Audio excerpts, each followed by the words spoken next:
بسم الله الرحمن الرحیم. د بهرنیو اړیکو ریاست د عالی تحصیلاتو وزارت په تشکیل کې یو د مهمو ریاستونو د وزارت تحصیلات عالی څخه دی. دا ریاست اوس مهال 4 امریتونه لري چې هر امریت خپل ځانګړي وظایف لري. په دې کې امریت بورسای فوق لیسانس دی او امریت د لیسانس بورسونو دی او امریت د تحلیل او توحید دی، همدارنګه امریت د روابط بین المللي دی. دا ریاست دا مهال ډېرې لاسته راوړنې لري.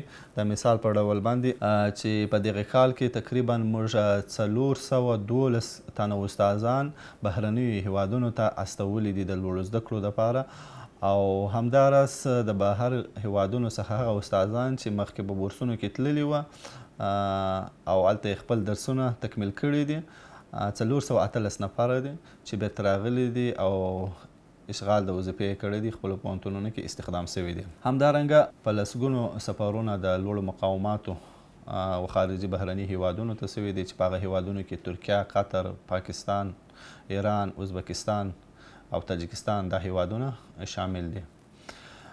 او تقریبا 1200 ګزارشونه د استادانو، هغه استادان چې په بهر کې زده کړې کوي، هغه ګزارشونه راغلي دي او پوهنتونونو ته توزیع سوي دي، د هغوی معاشات ورته اجرا سوي دي. او په دې کال کې تقریبا موږ 14 تفاهمنامې د نړۍ د مختلفو هیوادونو سره د تحصیل د همکارۍ په برخه کې لاسلیک کړي دي.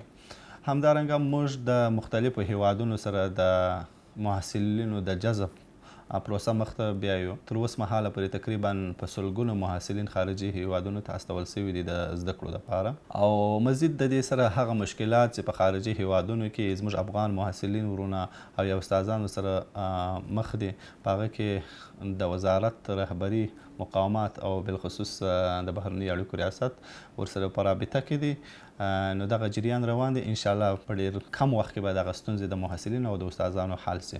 او تقریبا اوس مهال موږ مختلف کورسونه او سمر سکولونه په مختلفو پوهنتونونو کې د نړیوالو سازمانونو په همکارۍ سره تطبیق کړي دي چې د هغې څه زیات شمېر استادانو او شاګردانو استفاده کړې ده.